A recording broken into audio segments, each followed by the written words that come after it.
What is going on, Guff Gang? My name is Zach with Grown Up Fantasy Football, and today we are bringing you something a little bit different. We are starting a new segment called Fantasy Forecast. A lot of analysts in the fantasy football industry do a fantasy forecast of players and teams. We're actually doing a fantasy forecast for the weather. Weather can actually have serious implications on your fantasy players as well as the team in general.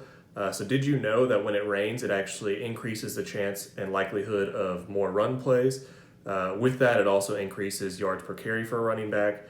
It also increases missed tackles for a running back, but then simultaneously increases chances of fumbling. And then on the other side, decreases the chance of passing the ball more often. Actually increases the drop rate for receivers, and likewise with snow, and then even cold weather, that increases the rate of fumbling as well. So there's a lot with fantasy implications in terms of weather. So that's what we're wanting to do. We're wanting to bring you the weather forecast for all of the games, all the outside games today. So that way you can kind of make a good decision. Maybe if you're on the fence about starting a certain player, you can see the weather in that area, and maybe that'll kind of tie into your decision a little bit. So we're going to get started. The dome games we're not going to worry about. So the dome games that we have are Bears and Lions, Seahawks and Falcons. We have the Bucks and Saints, and we have the Cowboys and Rams. So none of those games we're going to worry about. Those are dome. Those are inside. We should be good to go there.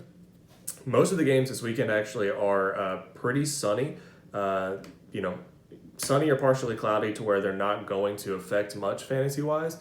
So I'm not going to go through all of them. I will say, though, all the ones that are going to be fairly sunny or cloudy and we don't really have to worry about, that's going to be the Titans and Broncos.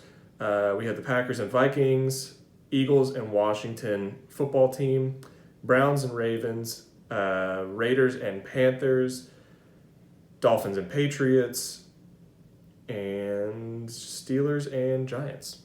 So the games that actually would have somewhat of a fantasy implication possibly, or just you need to maybe look out for the weather, we have the Jets and Bills. There's an 80% chance of rain for that game, but it should be clearing up actually before or around the game starts. Will be about 73 degrees, so hopefully dry enough to maybe dry up any moisture on the field that already happened.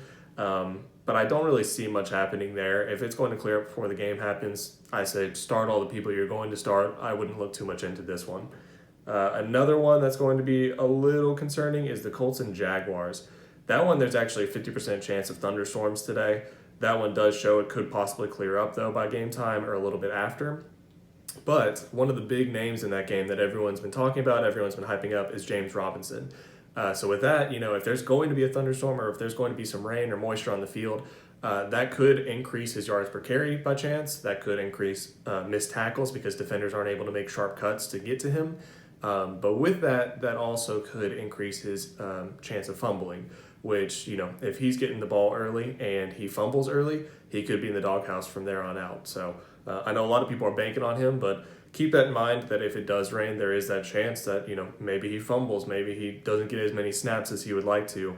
But then at the same side, maybe they run it more. Maybe they get more yards per carry with him because it's a little bit wet of a field. So I would just look into that. Really, I don't think you should bench him. I just think that if there is someone who's neck and neck on your bench, that maybe look into them a little bit more.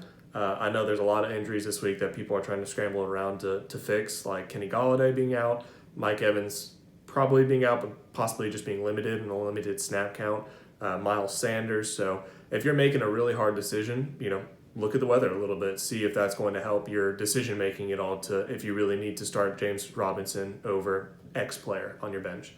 Moving on, though, we have Cardinals and 49ers. So that game's still going to be going on at Levi's Stadium, but the air condition is very unhealthy. We already have players like Tevin Coleman potentially going to sit out just because of health conditions. But this game, a little concerning. There's the chance they always postpone if it goes over 200.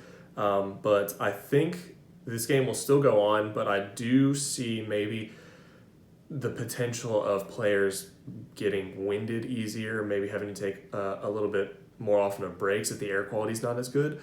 So maybe like a limited snap count for certain players that you normally don't see that with, just because it's a little bit harder to breathe in that air. It's not good air that they're breathing in. So really the only players that this would affect me with would be 49ers receivers, not named George Kittle. So yeah, but I'm not really sure many people are actually starting them. So you might not have to worry about that. If you are, though, maybe pivot a little bit because, yeah, the air condition is not going to be good there. So you could see a limited snap count for certain players that get winded or gassed a lot easier. And then the last game that has some weather implications is the Chargers and Bengals. That one shows some rain earlier today, but I think it should clear up before game time. I'm not concerned about that one, so we're going to let that one slide as well. But that is all for our fantasy forecast for this week. Thank you so much for joining, and I hope you win your games.